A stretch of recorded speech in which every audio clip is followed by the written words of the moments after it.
Welcome to today's episode. We have an exciting guest. His name is Sean Kinsman. He's the Senior VP of Operations at Protera Health. The company's mission is to empower businesses through the perfect harmony of people and technology to drive real outcomes. The company is guided by core values such as authenticity, curiosity, and celebration, which are reflected in their exploration, learning, and innovation. They focus on results that matter, lead with honesty and empathy, and create impact through their work, people, clients, and communities. For those of you who are just joining the podcast, we're IQ Consulting and we specialize in helping any business scale over the next 12 months. If you want to learn how to take your business to the next level, just stick around. And if you're interested in a growth consultation, just drop the word growth in the DMs. So Sean, today we're going to explore your business model, where you are today, where you want to go, and what's blocking you. Sound good? Sounds great. Lovely to be here. Thank you so much. We're going to cover 4 different pillars: your journey, your current state, your future state, and finally, the lesson learned. The first question I want to ask you, Sean, is how did your company start and what was the initial problem that you set out to solve? So Protera Health was a lot like other players in the musculoskeletal space, trying to solve for poor access, cost, and mediocre outcomes that really just weren't able to be tracked or seen. So, traditional care, if you just kind of compare to it, someone goes in and is seeing a physician, has a low back issue, they get prescribed to go to, a clinic. That clinic maybe will do physical therapy with them, maybe they'll do injections with them, they'll certainly get imaging, and all of it's really kind of this transactional experience. Not much of it's linked, particularly when it comes to communicating that to the health insurance that's on the line for paying the bills, and tends to be escalating higher and higher in terms of cost and utilization of services as we get older and more of these issues pile up. So our goal was to really come in and help to try and provide more visibility, streamline the approach, drive better outcomes, and most importantly, reduce costs downstream in the system by preventing wasteful surgeries, procedures, imaging, etc. What's been the biggest growth driver for you this year so far? Early days this year, Yes. really right in the beginning of it. I think we've been able to kind of execute on a few contracts with existing players. So kind of we landed and expanded. And then we've been able to really kind of work on our enrollment process. So we've changed some of our strategies in how we're kind of reaching out to these memberships. Our business model, just to give a little more background on this, is we're a B2B to C model. So we contract with risk bearers in health plans or administrative service organizations that kind of help manage the costs for self-insured employers. And then through that, we tend to be treated as a benefit that is value-based. So we'll get either a case rate or a cost-sharing payment for everyone that we're kind of working with. It's a member. That gives us the ability to go and to move into the B2C part of our model where we're actually directing marketing to patients. And so traditionally, there's several levers that you can pull, direct mail outreach, phone outreach, email outreach, text message outreach, IVR, and heavy placement on the portal, co-branding, et cetera. So we've kind of reconfigured our approach in terms of some of the messaging, some of the cadence, and some of the mediums through which we're communicating to these members to try to bring them into our program. In addition to also expanding our footprint within our existing suite of contracts. And we have new contracts coming up that are going to launch, one starting next month, and then a couple more starting in Q2. I see. And so you do a lot of marketing for the different businesses, right? So are you asking for my particular role? So my main job is to really kind of run operations more broadly. So a part of my team is focused on kind of implementation and client relationship. And then another part of my team is focused on marketing and enrollment. Got it. Very important. Let's go over what's working well right now in terms of your growth and operations. And if you could think of one particular operation bottleneck, what would that be? That's a good question. So first, what's working well? There's so many, but what's working well is our proof points. When we start actually engaging patients and we're able to work with them, we're demonstrating outcomes. We're demonstrating outcomes in terms of their clinical outcomes, but also downstream costs. And we've been able to demonstrate in several cases that we're doing a X multiple in terms of ROI. So for every 1X that they're paying us, we're saving them 4X that cost structure, which is great. That's amazing. Yep. And then I would say constraints really are tied to stickiness, right? So we have stickiness on the front of the experience when we're bringing people in, like a lot of digital health companies face, and then keeping them engaged. Mm, Our model really relies heavily on the human component. So we leverage humans throughout the process. In a prior world, I worked for a company where I would say it was the exact opposite. We were tech focused with kind of mhm, more of a human wrapper. This is human focused with a tech wrapper.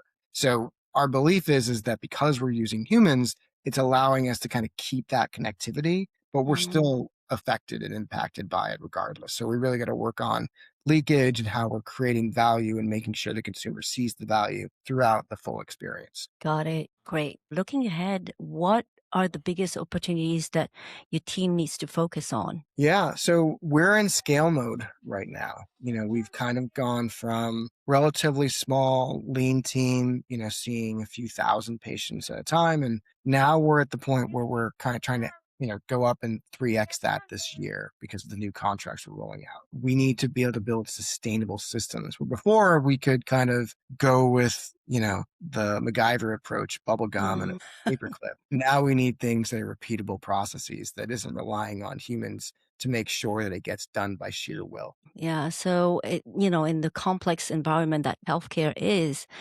how are you thinking about scaling and adapting your strategy as far as involving AI, for example? That's a great Because question. it's changing the healthcare landscape or any landscape really nowadays, right? Yeah, So, particularly healthcare, though, and I'm sure you saw yes. this announcement earlier this year, which is just a couple weeks ago, where ChatGPT is now going to be able to have a HIPAA compliant offering, which is super Hmm. important in terms of being able to leverage AI for managing data structures that have protected health information involved. So it allows us to start to incorporate some of the foundational AI models rather than having to go through all like directly to agentic AI models, which are costly. So these are the ones Yes. kind of created. You have to go to a third party vendor. We can actually start to develop contracts with the chat GPTs, the Geminis on our own and be able to leverage that AI to help analyze and establish how our data can really demonstrate value to these individual patients at a not just a de-identified rate, but we can actually incorporate their PHI into the workflow and decision making. So I think we're a little far away from doing that with PHI at scale.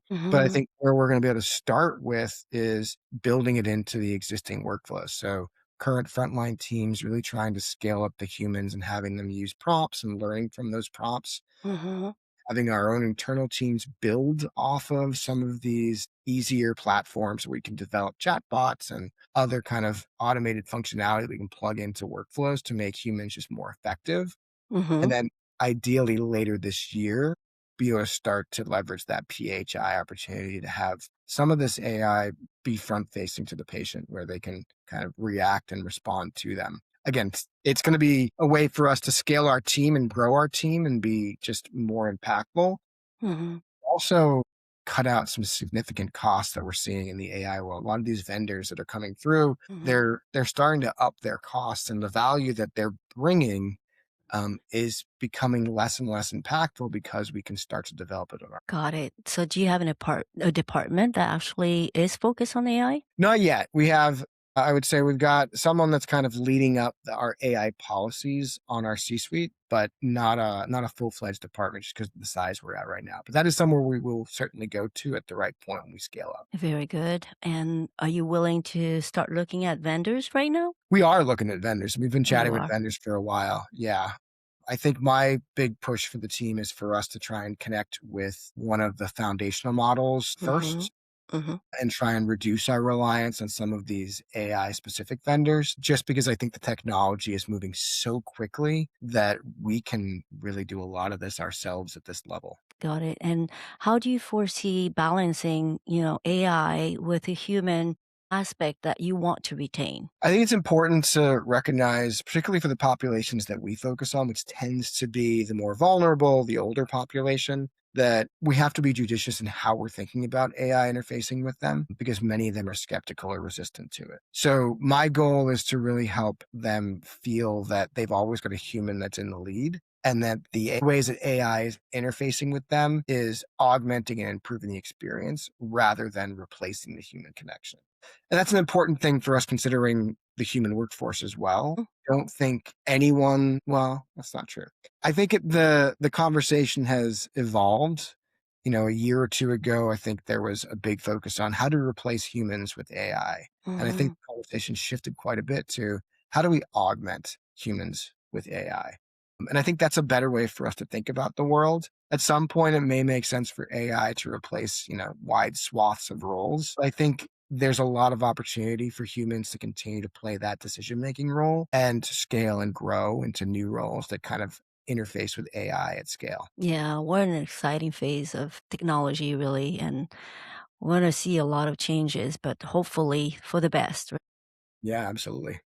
Yeah, so what advice would you give to other leaders that are trying to navigate similar challenges? I think one thing that I think is really important is recognize that AI is moving quickly. And when you plan your AI strategy, don't plan to roll it out a year in advance. Think about sprints, think about quarters, because everything's growing exponentially. I think another that's really important is when you think about integrating AI, a lot of people want to just plug in a vendor. And I think you have to think about your existing team. If you want to replace your existing team with experts coming in, great. But I think there's a high cost with that. A lot of ways we can use the foundational models that are out there to really help educate and teach our existing players and bring everybody up and learn new ways to, frankly, use those models to our advantage that'll cut costs downstream. Hmm. Well, thank you for this great discussion. It was very insightful.